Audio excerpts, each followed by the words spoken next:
उपप्रतिपक्ष तेजस्वी यादव जी और तमाम मंच पे बैठे हुए हमारे साथीगण, मेरे पूर्व में अभी जो कमेंट्स किए गए थे वो भी आपके सामने रखे। सबकी भावना आपको मालूम पड़ी। मुझे खुशी है कि मुझे भी आज आने का अवसर मिला आपके बीच में। और जो हालात है देश के और प्रदेश के, उससे चिंतित होना लाजमी आपका भी, जो हमारा चौथा स्तंभ कहलाता है। हालात बड़े गंभीर है देश के अंदर। एनडीए गवर्नमेंट जिस प्रकार चल रही है, डेमोक्रेसी को खतरा है। पूरी तरह देश दुर्विकरण में आ गया है। लोग चिंतित है। देश किस दिशा में जा रहा है कोई नहीं जानता है। किस दिशा में जाएगा किसी को नहीं मालूम है। उस रूप में हम चल रहे हैं। आलोचना कर दो, जेल में जाओ, चाहे वो पत्रकार हो, साहित्यकार हो या कोई एक्टिविस्ट हो। इन हालातों में देश चल रहा है, तो हम सबकी जिम्मेदारी बनती है ऐसे वक्त में देश क्या चाहता है उसका भी हम ख्याल रखें। पूरा मुल्क अभी बिहार की तरफ देख रहा है कि बिहार में चुनाव होंगे, किस करवट फैसला होगा। बिहार में आप मुझसे ज़्यादा जानते हैं क्योंकि यहाँ के रहने वाले भी हैं, एक्सपर्ट भी हैं, मीडिया के साथी भी हैं। हालात बड़े गंभीर हैं, चाहे बेरोजगारी हो, चाहे वो अन्य समस्या लोकल हो जो बताई गई। अभी आपके सामने जब बताया दीपांकर जी ने और सानी जी ने, सब साथियों ने, तो हालात वही है। किसान हो, मजदूर हो, आम आदमी हो, छात्र हो, युवा हो, चिंता लगी हुई है रोजगार की उसको। और जब हम लोग देखते हैं, पूछते हैं, तो लोग बदलाव चाहते हैं। खड़गे साहब ने, राहुल गांधी जी ने, सबने भी असेसमेंट करवाया। सब लोग देखते हैं कि बिहार में किस रूप में जनता का एक मनोबल बना हुआ है, विश्वास बना हुआ है, इस बार बदलाव होगा। राहुल जी की यात्रा हुई, तेजस्वी जी साथ थे, दीपांकर जी साथ थे और सब साथी साथ थे। जिस प्रकार पब्लिक ने रिस्पॉन्स दिया, पूरे देश ने देखा उसको, पूरे देश ने देखा। इन हालातों में हम लोग चल रहे हैं। बहुत एक चुनौती हमारे सामने, क्योंकि वो शक्तियां वो है जिनका एक मुखौटा है खाली डेमोक्रेसी का। कोई यकीन नहीं है डेमोक्रेसी के अंदर उनका। ये मैं आपको क्या कहूँ, आप खुद जानते हैं। मुखौटा पहन रखा है। ऐसे लोग शासन करें देश के अंदर, चिंता होना स्वाभाविक है हम सबको। इसलिए मैं कहना चाहूँगा कि इस मौके पर जो है, इस मौके पर अभी दीपांकर जी कह रहे थे कि पिछला चुनाव भी जो है, अभी तो इंडिया गठबंधन बन गया प्रदेश भर के अंदर, अच्छी परफॉर्मेंस दी है पार्लियामेंट के अंदर। कोई कम बात नहीं थी। 240 पे लाके छोड़ दिया उन लोगों को। 400 पार के नारे लगा रहे थे वो लोग। सब कुछ देख लिया देश ने, और फाउल नहीं खेलते तो हो सकता है सरकार भी उनकी नहीं बनती। उन हालातों में जब देखते हैं तो पाते हैं कि अब लोग समझ गए हैं। पिछला गठबंधन आपका लोकल था, महागठबंधन। तेजस्वी जी ने उस वक्त में भी कमाल किया, और जिस रूप में मामूली वोटों के अंतर से सरकार उनकी बन गई, मामूली वोटों के अंतर से बन गई सरकार उनकी थी। जिस प्रकार से साम दाम दंड भेद, ये उनका भाव है। बदले की भावना उनके फितरत के अंदर है। ऐसे लोग बैठे हुए हैं। धन बल का कोई कमी नहीं है। आपका जो इलेक्टोरल बॉन्ड, वो तो एक एग्जाम्पल है। सुप्रीम कोर्ट ने कहा अनकॉन्स्टिट्यूशनल है ये। इतने कैसे काम चलेगा? जो पैसा जमा है उनके पास में, जो खेल खेल रहे हैं देश के अंदर, चुनाव को प्रभावित कर रहे हैं, सरकारों को गिरा रहे हैं। मॉडल अलग अलग है उनका। मध्य प्रदेश मॉडल अलग, कर्नाटक मॉडल अलग था, महाराष्ट्र का अलग था और राजस्थान का अलग था। राजस्थान की दाल नहीं गली, इतना फर्क है। आप सबके आशीर्वाद से हमारी सरकार बच गई और 5 साल हमने शासन किया। उन्होंने कमी नहीं रखी थी सरकार गिराने के लिए। उस माहौल में देश में जो हालात बन रहे हैं, ये भी मॉडल है चुनाव जीतने का भी। किस प्रकार फाउल खेलो, किस प्रकार गुमराह करो, लोगों को भ्रमित करो, झूठे वादे करो, झूठे आरोप लगाओ विपक्ष पर। यही राजस्थान में भी किया हमारे वक्त। मैं तो अपने अनुभव से कह सकता हूं। हमारी सगा बन सकती थी इसे बात। तो उन हालातों में लोग जो प्राइम मिनिस्टर हो, चाहे गृह मंत्री हो या इनके खुद के लोग हों, जिस प्रकार ये राजनीति कर रहे हैं, जनबल के आधार पर कर रहे हैं, आप हम सोच नहीं सकते। जो अनुभव बताता मैं मध्य महाराष्ट्र का भी, कोई सोच नहीं सकता किस प्रकार ये धनबल का उपयोग करते हैं चुनाव जीतने के लिए। चुनाव आयोग की हालत आप जानते हो। ऐसा चुनाव आयोग, मैं 50 साल से राजनीति कर रहा हूं और मैंने देखा है केंद्रीय मंत्री के रूप में भी और मुख्यमंत्री 3 बार में रहा हूं। ऐसा माहौल इलेक्शन कमीशन में, इतनी बदतमीजी, इस प्रकार का व्यवहार विपक्ष के साथ में मैंने कभी नहीं देखा आज तक। उनके पत्र भी आएंगे खड़गे साहब के पास में, किसी के पास में, तो लैंग्वेज लिखी होगी, वो आप सोच सकते हो कि क्या स्थिति बनती है, क्या लिखते हैं। प्रेस कॉन्फ्रेंस करेंगे, क्या आरोप लगाते विपक्ष पे, ऐसा कभी आज तक नहीं हुआ। लोगों को विश्वास उठ रहा है इलेक्शन कमीशन से भी, चाइना में भी और रशिया में भी इलेक्शन कमीशन है, वहां पे भी। पर चुनाव वहां एक पार्टी जीतती है, तो क्या हम अपने मुल्क को उस दिशा में जाना चाहते हैं? वो चिंता हम सबको होनी चाहिए, आपको भी होनी चाहिए। इसलिए मैं ये कह सकता हूं, खड़गे साहब, राहुल गांधी जी और तमाम जो साथी बैठे हमारे, इन सब की राय लेकर के हम लोगों ने तय किया है इस चुनाव में अगले मुख्यमंत्री चेहरे के रूप में तेजस्वी यादव जी को हम लोग सपोर्ट करते हैं, जो एक नौजवान है, लंबा फ्यूचर है इनके साथ में। और मेरा अनुभव से मैं कह सकता हूं, जिसका लंबा फ्यूचर होता है, पब्लिक उनको साथ देती है। ये नौजवान है, कमिटमेंट रखते हैं। पिछली बार भी जो स्लोगन दिए थे, नौकरी के दो या कोई दो, या जो वादे किए थे उसमें खरे उतरे। ये ऐसा व्यक्तित्व आपके सामने नौजवान के रूप में आया है। सोच समझ के सबने फैसला किया है। ये नेता के रूप में उत्तरंग मैदान में राहुल गांधी जी ने मिलकर जो यात्रा करी थी, बड़ा इम्पैक्ट है। आने वाले वक्त में इनके अलावा राहुल जी भी आएंगे और नेता आएंगे, प्रियंका जी भी आएगी, सब नेता आएंगे और हम सब जो बैठे स्टेज पर, सब मिलकर संकल्प किए हुए हैं कि जो हालात देश के हैं, देश हित के अंदर और देश चाहता है उसके अनुसार हम चाहेंगे कि बिहार में ये जो लंबे समय तक नीतीश कुमार जी रहे हैं सत्ता में, अब कुछ कर नहीं पा रहे। अब तो हम पूछना चाहते हैं अमित शाह जी से, इनकी पार्टी के अध्यक्ष जी से, क्या बताइए, हमारा नेता तो हो गया तेजस्वी यादव, आपका नेता कौन है बता दीजिए। इससे काम नहीं चलेगा कि नीतीश कुमार के नेतृत्व में चुनाव लड़ा जाएगा। अगला मुख्यमंत्री का उम्मीदवार आपका कौन है, ये उनको बताना पड़ेगा। ये हमारी मांग है। और मांग क्यों है? इसलिए है, आपने देखा महाराष्ट्र के अंदर जो शिंदे थे, वो मुख्यमंत्री तत्कालीन, इन नेताओं ने कहा शिंदे के लीडरशिप में चुनाव लड़ा जाएगा।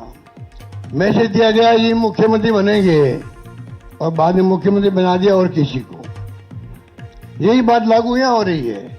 अमित शाह जी आए, कह के चले गए हम चुनाव के बाद में तय करेंगे मुख्यमंत्री कौन बनेगा हमारा, पर नीतीश कुमार के नेतृत्व में चुनाव लड़ा जाएगा। तो महाराष्ट्र का एग्जाम्पल सबके सामने। इसलिए मैं इतना ही कहना चाहूंगा कि चुनाव में हम लोगों ने सोच समझ के तेजस्वी जी को घोषित किया नेता, और हमें पूरा यकीन है कि जो है तेजस्वी जी की घोषणा करना मायने रखता है। साथ में सबकी राय बनी है कि जो हमारे अन्य पिछड़ा वर्ग के साथी हैं, मुकेश सहनी जी, जिनको आप सब जानते हैं, मुकेश सहनी जी, जो एक संघर्ष करते हुए यहाँ तक पहुंचे हैं, अपनी पार्टी बनाई है, अपनी अकल होशियारी से, अपनी मेहनत से बनाई है, गरीबों के मसीहा के रूप में, अपनी कौम के मसीहा के रूप में उभर के आए हैं। ऐसे नौजवान को हमने तय किया है वो उप मुख्यमंत्री होंगे साथ में। इसके साथ में जो आपके यहाँ बहुत सारे समाज भी हैं, सामाजिक इक्वेशन अलग तरह की है, तो जो अन्य सामाजिक वर्गों के लोग हैं उनमें से मुख्यमंत्री और बनाए जाएंगे, उप मुख्यमंत्री और बनाए जाएंगे। यही बात कह के मैं अपनी बात समाप्त करता हूं। धन्यवाद। धन्यवाद। शुक्रिया, शुक्रिया अशोक गहलोत साहब। अब मैं आग्रह करूंगा सीएम डेजिग्नेट तेजस्वी जी और जो हमारे पूरे महागठबंधन की ओर से जिन्हें नामित किया गया है, और वो अपनी बात आपके समक्ष, अपनी कार्य योजना पृष्ठभूमि के साथ आपके समक्ष रखेंगे। हो गया। यहाँ इस महत्वपूर्ण प्रेस कॉन्फ्रेंस में आए हुए देश भर के सभी हमारे पत्रकार बंधु, मीडिया के साथी, प्रिंट मीडिया के साथी, इलेक्ट्रॉनिक मीडिया के साथी, जितने पोर्टल मीडिया हैं, यूट्यूबर्स हैं, आप सब लोगों का हम आज के प्रेस कॉन्फ्रेंस में स्वागत करते हैं, अभिनंदन करते हैं। और आज हमारे बीच हमारे अभिभावक, कांग्रेस के वरिष्ठ नेता, राजस्थान प्रदेश के कई बार के मुख्यमंत्री अशोक गहलोत जी, साथ में हमारे मुकेश साहनी जी, दीपांकर जी, ललन चौधरी जी, आईपी गुप्ता जी, अब्दुल बारी सिद्दीकी साहब जी, मंगनी लाल मंडल जी, राम नरेश पांडे जी, राजेश राम जी, कृष्णा लवरू जी और सभी महागठबंधन के हमारे साथी। सबसे पहले कई बार ये सवाल उठाए जा रहे थे और हमसे ज़्यादा आप ही लोगों को ज़्यादा इंतज़ार था कि महागठबंधन का सीएम का चेहरा कौन होगा। जितना बेताब आप लोग थे उतना हम नहीं थे। जितना इंतज़ार आप लोगों को था उतना हम लोगों को नहीं था। हम महागठबंधन के लोग केवल सरकार बनाने के लिए ही नहीं, मुख्यमंत्री बनने के लिए नहीं, बल्कि हम लोगों को बिहार बनाने का काम करना है, इसलिए हम लोग एकजुट हुए हैं। और हम आदरणीय लालू जी का, राबड़ी देवी जी का, मैडम सोनिया गांधी जी का, राहुल गांधी जी का, खरगे साहब जी का, प्रियंका गांधी जी का, दीपांकर जी का, मुकेश साहनी जी का, डी राजा साहब जी का, आईपी गुप्ता जी का, बेबी साहब जी का, नरेश जी, ललन जी का हम दिल से धन्यवाद देते हैं कि सभी महागठबंधन के साथियों ने मुझ पर पुनः भरोसा जताया है। इसके लिए सभी हमारे महागठबंधन के नेता हों, कार्यकर्ता हों, उन सब लोगों को दिल से हम धन्यवाद देते हैं।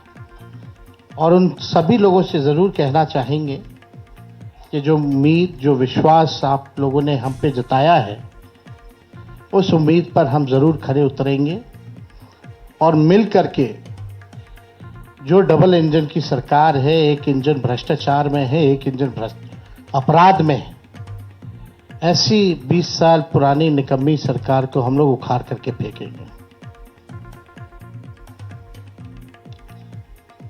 ठीक कहा अशोक गहलोत जी ने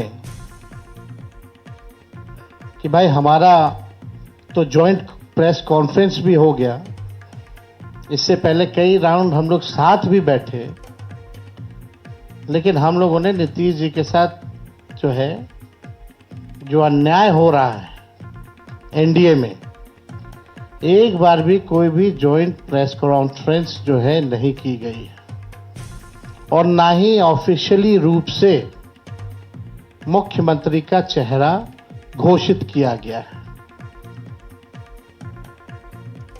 तो हम लोग तो शुरू दिन से ही कह रहे थे कि भाजपा के लोग नीतीश जी को दोबारा मुख्यमंत्री नहीं बनाएंगे और इस पे और किसी ने मुहर नहीं लगाया है, बल्कि अमित शाह जी ने एक बार नहीं कई बार इस बात को बोला है कि विधायक दल की जो संख्या होगी वो तय करेगा।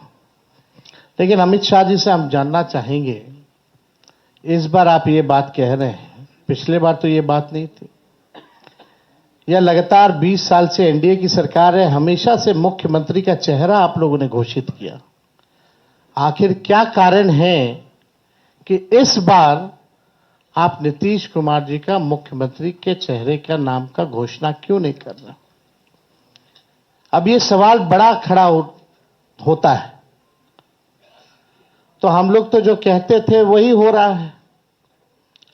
और आप देख लीजिए, जो भी जनता दल यूनाइटेड में जो नेता हैं, नीतीश जी के खराब सेहत का वो चेहरे का इस्तेमाल करके 3-4 नेता जो भाजपा के लिए ही काम कर रहे हैं, जो जनता दल यूनाइटेड को खत्म करने में लगे हैं, अब चुनाव के बाद जनता दल यूनाइटेड को भी ये लोग खत्म कर देंगे, दल नहीं रहेगा।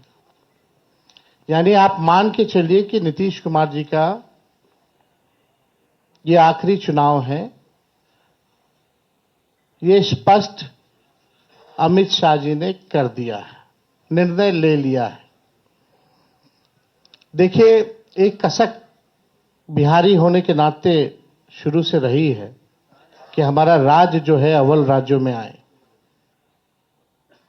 लेकिन 20 साल राज करने के बाद भी राज्य में 11 साल केंद्र में मोदी जी प्रधानमंत्री रहते हुए भी सबसे अगर कोई गरीब राज्य है तो बिहार है।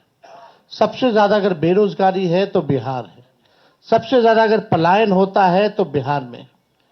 महंगाई है, कारखाने नहीं है, यहां उद्योग नहीं है, धंधे नहीं है, पढ़ाई, दवाई, कमाई, सिंचाई की व्यवस्था नहीं है, फूड प्रोसेसिंग यूनिट्स नहीं है, आईटी हब नहीं है, एसईजेड नहीं है, आईटी पार्क की व्यवस्था नहीं है, एग्रो बेस्ड इंडस्ट्री नहीं है बिहार में।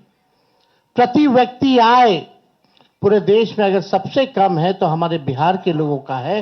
प्रति व्यक्ति निवेश सबसे कम है। किसानों के आय के मामले में बिहार सबसे फिसड्डी है। और यहां अपराध चरम सीमा पर है। 70,000 से भी ज्यादा हत्याएं 20 साल में हो गई। ना सुनवाई है, ना कार्रवाई होती है। भ्रष्टाचार ब्लॉक थाना चले जाइए, बिना भ्रष्टाचार के, बिना घूस दिए हुए कोई काम नहीं हो रहा। चारों तरफ से अफसरशाही लागू है। जनप्रतिनिधियों की भी पूछ नहीं है, मंत्रियों की भी पूछ नहीं है। डिपार्टमेंट मंत्री नहीं बल्कि सेक्रेटरी चलाता है। यह बिहार की सच्चाई है। अभी 70,000 करोड़ का घोटाला आया सीएजी की रिपोर्ट में, कोई हिसाब किताब नहीं। एक बार नहीं, कई बार पेपर लीक हुए, किसी पे कार्रवाई नहीं की गई। कितने बड़े से बड़े घटनाएं हुए बिहार में। सृजन घोटाला हुआ, बालिका अग्निकांड हुआ, कोई गिरफ्तार नहीं, कुछ भी नहीं। लगातार घोटाले पे घोटाला हो रहा है। चूहा बांध काट दे रहा है तो बांध गिर जा रहा है। चूहा पुल गिरा देता है काट के। चूहा करोड़ों लीटर शराब पी जाता है थाना में, कोई हिसाब किताब नहीं। कहीं न्याय लोगों को नहीं मिल रहा। जो स्थिति बिहार की है, गोलियां चल रही होती है पटना के शहरों पर, बड़े बड़े उद्योगपतियों को, इंडस्ट्रियलिस्ट को। यहीं बगल में आप जहां हम लोग आज बैठे हैं, बगल में खेमका जी की हत्या कर दी जाती है। हाजीपुर में उनके बेटे की 4 साल पहले हत्या कर दी जाती है। मुख्यमंत्री आवास के बाहर गोलियां चलती है, कुछ नहीं होता। हमारे घर के आवास के बाहर गोलियां चली, आज तक कोई नहीं पकड़ा गया। सचिवालय के बाहर गोलियां चलती है, कोई पकड़ा नहीं गया। लगातार अफसरशाही, भ्रष्टाचार, अपराध से लोग परेशान हो चुके हैं। इस सरकार के पास, देखिए, हम लोग तो अपना विजन लगातार बता रहे हैं। हम लोग यहां आए, लगातार अपने विजन को बताया। कल भी हमने अपने विजन को बताया। ये लोग प्रचार में भी चले गए, एक भी मैनिफेस्टो या एजेंडा नहीं बताया कि आने वाले 5 साल में ये बिहार के लिए क्या करेंगे। आप लोग सब लोग गवाह हैं। चाहे भाजपा के प्रधानमंत्री हो, अमित शाह हो, नीतीश बाबू हो, किसी भी व्यक्ति ने अपना agenda, road map, vision, blueprint अगले 5 साल के लिए नहीं रखा। लेकिन ये नकलची सरकार तेजस्वी ने जो कहा उसका इन लोगों ने नकल किया। हमने पेंशन बढ़ाने की बात की 1500 रुपए, तो ये 1100 करते। हमने 200 यूनिट फ्री में बिजली की बात की तो 125 यूनिट ये फ्री में देने लगते हैं। हमने डोमिसाइल की बात की तो ये डोमिसाइल की बात करते हैं। हमने युवा आयोग की बात की तो इन्होंने युवा आयोग के बारे में बात की। हमने 5 लाख सरकारी नौकरियां दी तो अब ये भी नौकरी की बात कर रहे हैं। हम लोग माई बहन मान योजना लाए तो ये 10,000 का घूस एक तरह का देके रिश्वत देकर के चुनाव से पहले उधार यानी लोन जो है वो दिलवाने का काम कर रहे हैं। तो ये नकलची सरकार है, इसके लोगों के पास कोई विजन नहीं है। ये लोग थके हुए लोग हैं। ये लोग किसी भी कीमत पे केवल सत्ता और कुर्सी पर बैठना चाहते हैं, ना कि बिहार की जनता को सेवा करना चाहते हैं, ना कि बिहार के लोगों को आगे बढ़ाना चाहते हैं। एक शुगर मिल प्रधानमंत्री जी ने नहीं चालू की, लेकिन तेजस्वी ने महागठबंधन की सरकार 17 महीने में रीगा का चीनी मिल जो है 17 महीने में चालू करके दिखाने का काम किया। 5 लाख नौकरियां हम लोगों ने दी, 3.5 लाख नौकरियां प्रक्रियाधीन कराई, 4.5 लाख नियोजित शिक्षकों को हम लोगों ने राजकीय कर्मी का दर्जा हम लोगों ने दिया। जाति आधारित गणना पहली बार कराया, किसी राज्य ने कराया। और आरक्षण की सीमा हम लोगों ने 65% हम लोगों ने बढ़ाया और 10% ईडब्ल्यूएस यानी 75%। और हम लोगों ने मांग भी की कि शेड्यूल 9 में डालो, लेकिन भाजपा के लोग, ये आरक्षण विरोधी पार्टी, इस आरक्षण को लागू नहीं होने दिया गया। हम लोगों ने स्पोर्ट्स पॉलिसी बनाई, आईटी पॉलिसी बनाई, टूरिज्म पॉलिसी बनाई। हम लोगों ने 700 डॉक्टरों को बर्खास्त किया जो बेईमान थे, जो जाते नहीं थे। रात भर हम लोग छापा मारते थे। कई काम जो हम लोगों ने 17 महीने में करके दिखाया, वो काम लोगों को दिखता है, भरोसा है। और हम बड़े विश्वास के साथ हम कहना चाहते हैं, और हमने पहले भी कहा है कि हमको 5 साल नहीं, केवल बिहार के लोगों अगर 20 महीने का मौका दें तो जो काम 20 सालों से इन लोगों ने नहीं किया है, तेजस्वी और हमारी सरकार बनेगी तो 20 महीने में उस काम को हम लोग पूरा करने का काम करेंगे। हम लोगों ने जनता के सामने प्रण लिया है, संकल्प लिया है कि ऐसा कोई परिवार नहीं, जिस परिवार के पास अगर सरकारी नौकरी है और जिन परिवार के पास सरकारी नौकरी नहीं है, उन परिवार को एक सरकारी नौकरी तेजस्वी देगा। तेजस्वी खुद बिहार सरकार नहीं चलाएगा, बल्कि पूरा बिहार मिलकर के बिहार सरकार चलाने का काम करेगा। तेजस्वी सीएम बनेगा, साथ में सभी बिहार के लोग सीएम बनेंगे, यानी चेंज मेकर बनेंगे। इस सरकार को उखाड़ के फेंकने का काम करेंगे। भाई बहन मान योजना हम लोग लाएंगे, जो योजना महीने का 2,500 रुपया, साल का 30,000 रुपया और 5 साल का 1.5 लाख रुपया हम लोग जो है दिलाने का काम करेंगे। बिजली की बात की, गैस सिलेंडर जो है 500 रुपया किया जाएगा। और हमने कल 1-2 बड़े घोषणाएं की हैं और वो लागू होगा। जो जीविका दीदी हैं, जो सीएम दीदियां हैं, कम्युनिटी मोबिलाइजर्स हैं, उन सबको जो है हम लोग परमानेंट करके 30,000 रुपये प्रति माह उन लोगों के लिए किया जाएगा। और बाकी के जो दीदियां हैं, समूह हैं, जो सरकार दिन रात काम लेती है, उनको प्रति माह 2,000 रुपया हम लोग कराएंगे। और जो लोन लेती हैं, जो जीविका दीदियां, जो इंटरेस्ट होता है, उस इंटरेस्ट को हम लोग माफ करेंगे। और यही नहीं, 5 लाख रुपए का हम लोग बीमा जो है उन सभी दीदियों का हम लोग कराने का काम करेंगे। जो संविदा कर्मी हैं, बिना संविदा कर्मी के बिहार सरकार नहीं चल सकता। चाहे विभिन्न मंत्रालय में हो, जिलाओं में हो, बेल्ट्रॉन जैसे संस्थाओं में हो, जो भी हो, सभी लोगों को जो है हम लोग जो है परमानेंट करने का काम करेंगे। उन लोगों के साथ न्याय हमारी सरकार बनने के बाद हम लोग करेंगे। जो माहौल बनाया जा रहा है, यहां आकर के हम लोगों को गाली दिया जा रहा है एनडीए द्वारा, बड़े बड़े मुख्यमंत्री आ रहे हैं, केंद्र मंत्री आ रहे हैं, आरएसएस है, हर कोई लगा हुआ है, लेकिन किसी ने अपना विजन नहीं बताया। और आगे भी कुछ दिनों में हम सब लोग साथ बैठ करके क्या रोड मैप होगा बिहार का, क्या हमारा विजन होगा, क्या हमारा मिशन होगा, इसको आप लोगों के समक्ष हम लोग बताने का काम करेंगे। हम लोग नौजवान हैं, नए सोच के, हर जात हर धर्म के लोगों को, हर वर्ग के लोगों को हम साथ लेकर के चलना चाहते हैं, एक नया बिहार बनाना चाहते हैं। हम लोग चाहते हैं बिहार आगे बढ़े। हम लोगों के पास विजन है, रीजन है और अनडाइंग पैशन है बिहार को आगे बढ़ाने के लिए।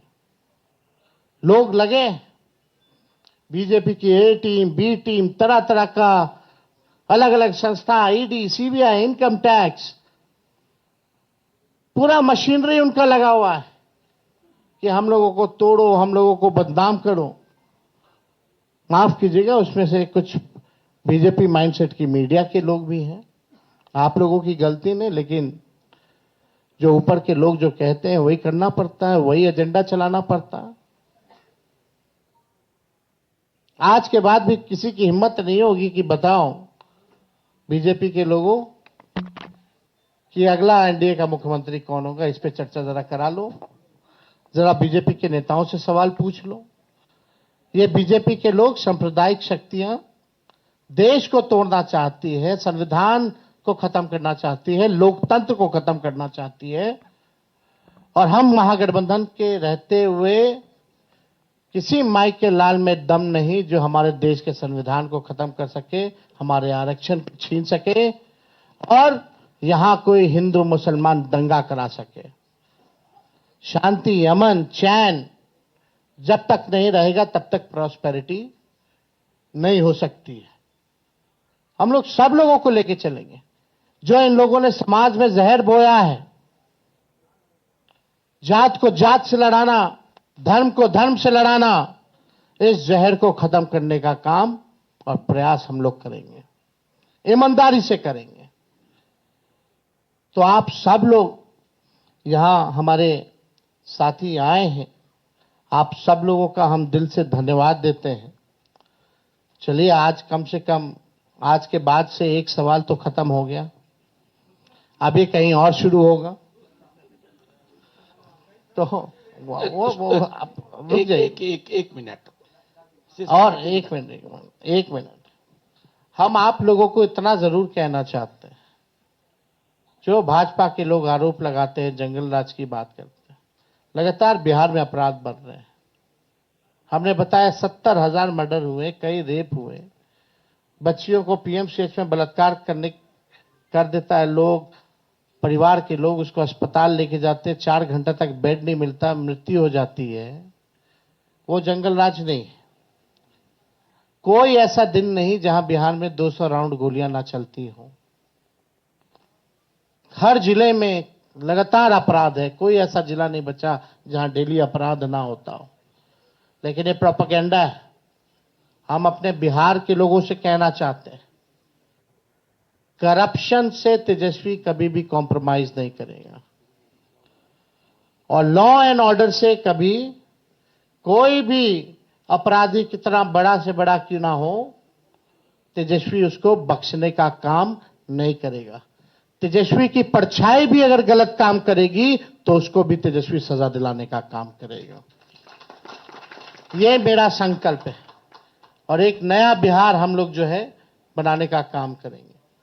तो मैं पुनः सभी महागठबंधन के शीर्ष नेताओं को दिल से धन्यवाद देते हैं कि जो भरोसा आप लोगों ने जताया है मुझ पर, और कोई अकेले की बात नहीं है, हम सब लोगों को मिलकर के एक नया बिहार बनाना है, एक विकसित बिहार बनाना है।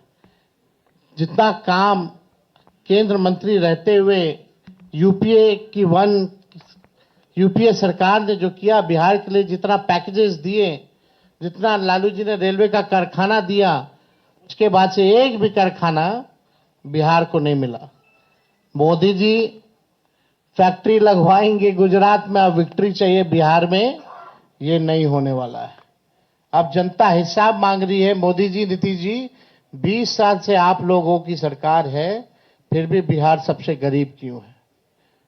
सबसे ज्यादा बेरोजगारी क्यों है? महंगाई क्यों है? कोई कारखाना निवेश क्यों नहीं है? और धन्य हो प्रभु हमारे अमित शाह जी, बिहार में जमीन नहीं है इसलिए उद्योग नहीं लगेगा, यानी साफ इनकार कर दिया। बिहार के लोगों से हम कहना चाहते हैं, भाजपा के लोगों ने मना कर दिया, एनडीए के लोगों ने मना कर दिया कि बिहार में कोई फैक्ट्री कारखाना नहीं लगाएंगे, कोई इंडस्ट्री नहीं लगाएंगे, कोई उद्योग नहीं लगाएंगे।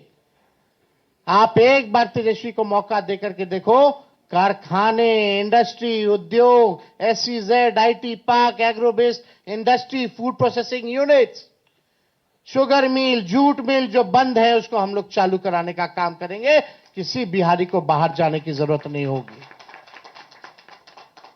ऐसा बिहार बनाया जाएगा। पढ़ाई, दवाई, कमाई, सिंचाई, सुनवाई और कार्रवाई वाली सरकार हम लोग देंगे। 2000 एकड़ में हम लोग एजुकेशनल सिटी बनाने का काम करेंगे। किसी हमारे बिहार के बच्चों को कोटा जाने की जरूरत नहीं होगी। ये तो अमित शाह जी ने तो क्या क्या कह रहे हैं भाई, जमीन नहीं है, ये नहीं है, क्या तर्क दे रहे हैं? यानी यही साफ संकेत है कि कुछ नहीं कर सकते ये। तो अब बिहार की जनता को तय करना है। और हम लोगों ने लगातार पूरे जिलों बिहार का यात्रा हम लोगों ने किया और बिहार की जनता ने ठान लिया है, मन बना लिया है, ये खटारा सरकार को बदलेंगे, नई सरकार बनाएंगे, जहां जो लोग नया बिहार बनाने का काम करेंगे। इसलिए आप सब लोग आए, आप सब लोगों को दिल से धन्यवाद। शुक्रिया। एक मिनट, ऐसे अनारकी होगी, मुझे एक तरफ से, यहाँ इस तरफ से चलते हैं।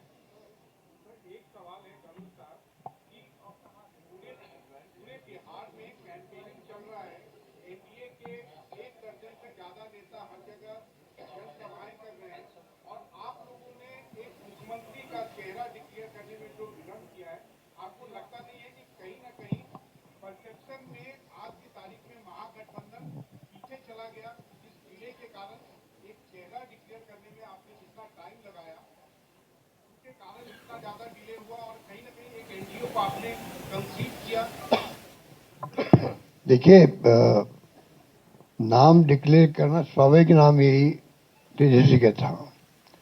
आप लोग बार बार क्वेश्चन पैदा कर रहे थे, इसलिए हमें आज वापस बात कहनी पड़ी। राहुल गांधी जी के दिमाग में, सबके दिमाग में एक ही बात थी, और कई बार राजनीति में स्ट्रेटेजी का पार्ट भी होता है। अमित शाह जी को भी यहाँ कहना पड़ गया कि हम देखेंगे बाद में क्या तय करेंगे। तो ये बात तो कोई दिमाग किसी के नहीं जो बैठे यहाँ पर, सब दिमाग में एक ही बात थी, तेजस्वी यादव हमारे चेहरे होंगे, इसमें कोई दो राय नहीं। जहाँ तक कैंपेन की बात है, कैंपेन आप जानते हैं, कल से कैंपेन में जा रहे हैं सब लोग। कोई उसमें छठ पूजा आपकी है, उस पूजा भी होगी और साथ में कैंपेन भी होगी।